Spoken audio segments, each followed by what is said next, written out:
Hey Tyler, hope you're doing well. Thanks for sending over your information, man.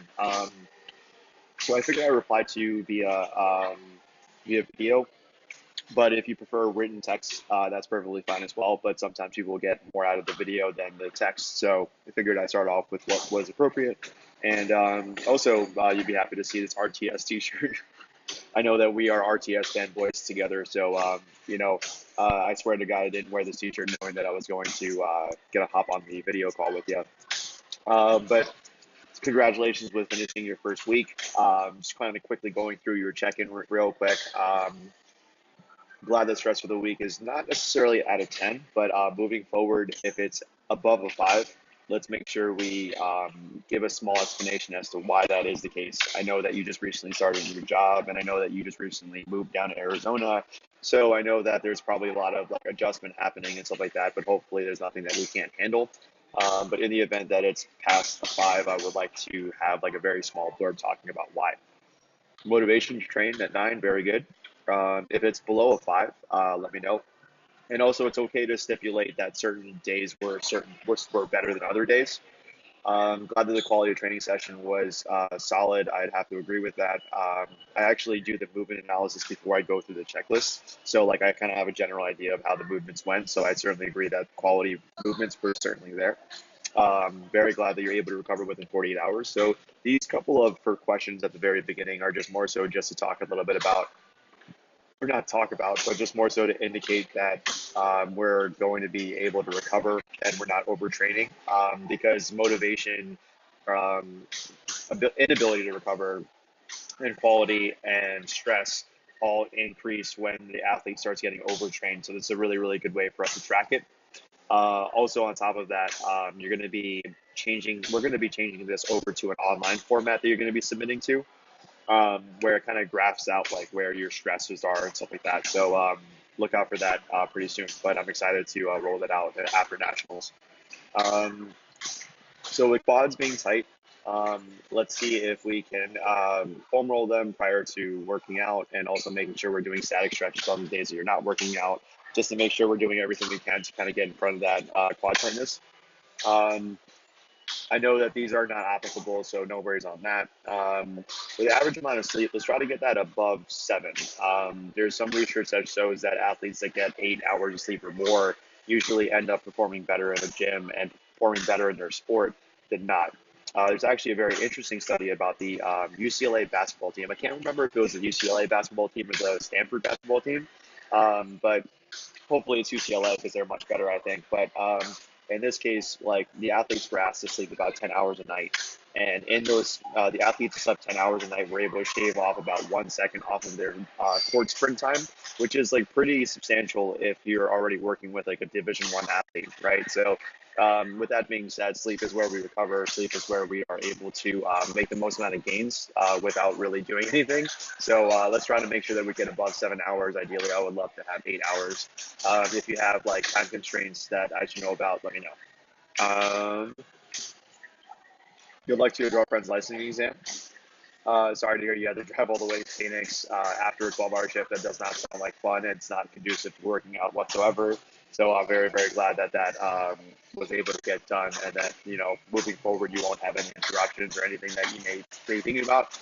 But in the event that that happens in the future, if there's anything that happens that you might want to, let me know of, you can always feel free to send me an email. Just letting me know that there's going to be something very stressful going on in the week, so we can plan out what happens next. Um, Touch and go bench, it actually moved really, really well.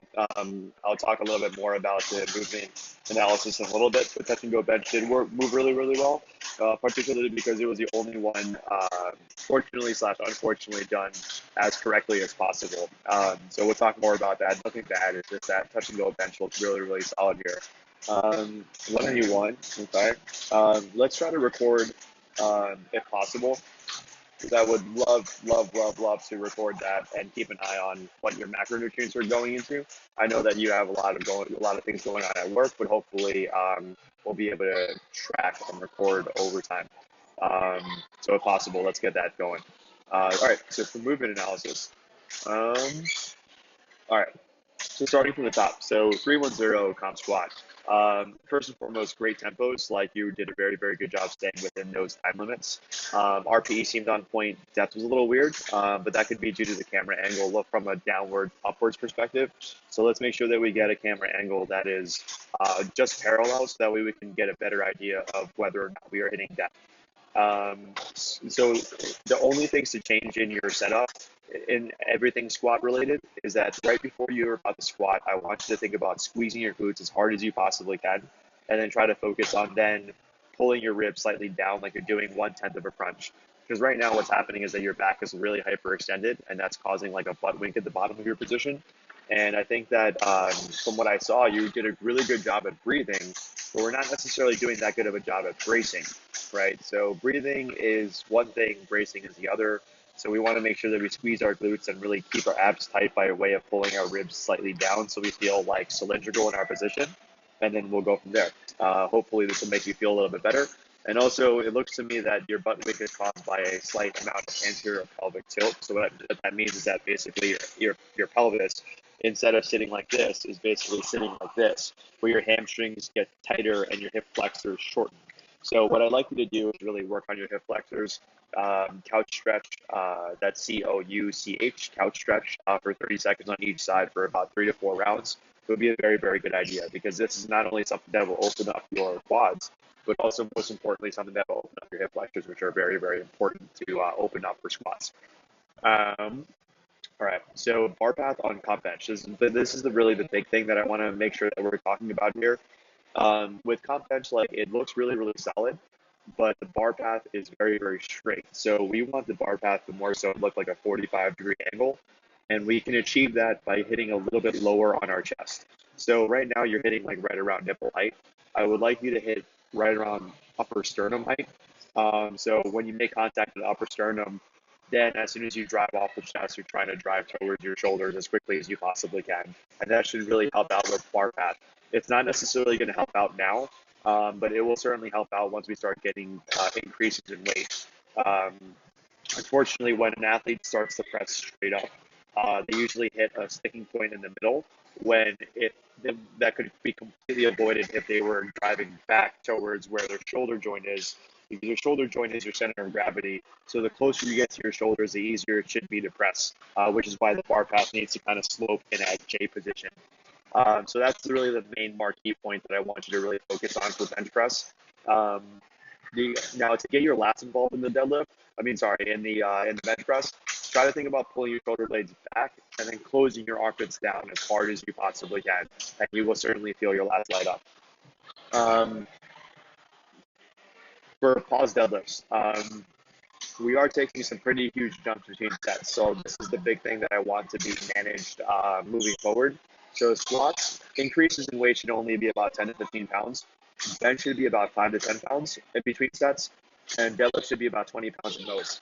I think that what you're doing right now is that you're trying to figure out how to meet your RPE.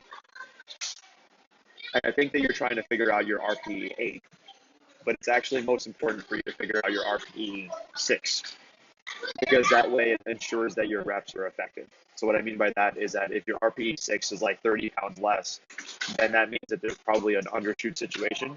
And that means that whatever you did for your RPE 6 should be counted as a warm up so you can get closer to your working sets. Because this means that like if you do 6 at 20, 30 pounds less, then that 6 is not effective. That 7 feels more like a 6, and then you have to take an even bigger jump to account for what might be your 8. So right now you're pretty much getting one effective set, when really we should have 3 effective sets. So again, 10 to 15 pounds on squat increases, bench should be 5 to 10 pounds, deadlift should be about 20 pounds at most between sets. So make sure you focus very heavily on working up to your RPE 6, and then move on from there. So for pause deadlifts are actually very, very solid. Think about squeezing your glutes once you're about to lock out, because you're hyperextending like a motherfucker. So you're really driving your hips through, which is kind of causing your lower back to push forward really, really hard. So really think about squeezing your glutes so that way you finish cylindrically rather than pushing forward. And I love that you're leading with the chest nicely. You're staying very tight off the floor. 2 count pause bench looks very, very good, but still the same problem there, where like we're hitting a little bit higher up on the chest than we probably should. and therefore the bar path is a little bit straight. So that scale for chest flies that you're doing, that's fantastic. Thanks for finding a way to do that, dude. Really appreciate it. For comp deads, we're looking great. Jumps look much better here, so this is the type of jumps that I want to see more often. No worries on undershooting. We know we can beat that next week at the very least, and I want you to be more conservative on that first week so we can linearly progress at least into week 3 or so, and then try to focus more on RPs once we get back into this formal program or get used to the formal program.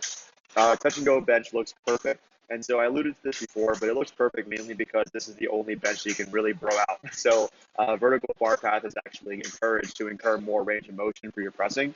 So keep it like this from here on out. Bench needs to change. Film glute thrust next time. And also in regards to your earlier email, thank you so much for paying. I usually don't check until the end of the month anyway, so no big deal on that. And thank you for signing off online. I really appreciate it. And yeah, send in your check-in whenever you can. You don't have to let me know that you're about to send it or anything like that. Keep in mind that if you send it on Saturday afternoon, you have you have the biggest chance of having it be a 3-day wait. If you send it on Monday, for example, you will have a 2-day wait in front of you because my busiest days are actually Monday and Tuesday because of all the emails over the weekend. So what I'm thinking about doing is having like some of my athletes check in on Wednesday, where we basically cover day 3 and day 4 and day 1 and day 2. So that way all athletes kind of get what they are looking for. But with that being said, Tyler, let me know if you have any questions for me. Otherwise, I will talk to you soon. All right, have a good one.